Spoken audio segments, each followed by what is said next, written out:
welcome back to Good Day. When it comes to cycling for men, there have been some concerns that it may affect fertility. With a large population of cyclists right here in Austin, we thought we would bring in a specialist to tell us some new studies that are taking a look into the topic. So here with us now, we've got Parviz Kavusi, a reproductive urologist at St. David's South Austin Medical Center. Thank you so much for joining us. Thank you for having me. It's a pleasure being here. Absolutely. Well, tell us a little bit about this study that's going on. Is this something that cyclists should be concerned about? Well, there's a couple of parts to it, and a lot of it is relief and good news. And there's one part that's popped up that raised some eyebrows and some concern. But the good part of it is that we've been concerned about whether cycling and the pressure in the area where the seat is of the bicycle will affect a man's fertility and potentially his sexual function, and this study has ruled that out. It's shown that there's no difference in men that cycle for long periods of time versus their counterparts that don't for fertility and reproductive health. The aside on that study was that they noticed that the men that were cycling at longer times, over 8 hours per week, were being found to have a higher incidence of finding prostate cancer.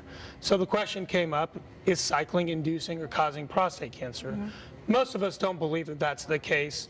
The way we detect prostate cancer is by a protein that's released from prostate cells into the bloodstream called the PSA. There's a lot of things that can make that rise in the bloodstream, but that's when we raise an eyebrow to see if we need to detect prostate cancer or not. So the question is this a cause and effect, which that study is certainly not a cause and effect study.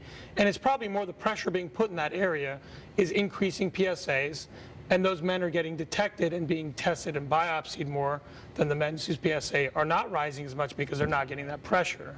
In fact, there was another study a year ago where they looked at men, this was an Australian study, and they took a bunch of guys and they did a blood test and checked their PSA. They let them cycle anywhere from 55 to 160 kilometers, and they rechecked their PSA, and their PSAs rose by an average of 10%.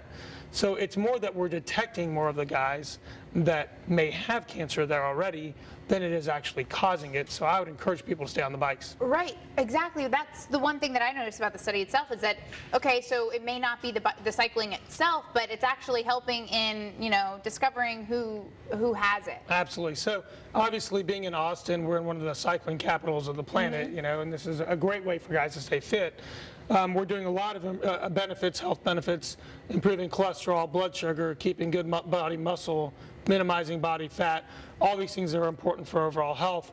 And yes, it may actually help detection if that test is done within a certain time frame after long periods of cycling. So certainly, again, I don't think there's any strong indication based on this data that guys need to get off the bike for any concern. If anything, it's encouraging that it's not having a bad effect on fertility or reproductive health, which we've always wondered about. So that's a nice reassurance. Absolutely. Like you said, especially right here in Austin, it's great reassurance. And you always have such great information for us. Well, so thank you. Yeah, I think I don't even have to ask the questions. He'll just, give me the information. So if they want to learn more, where can they go?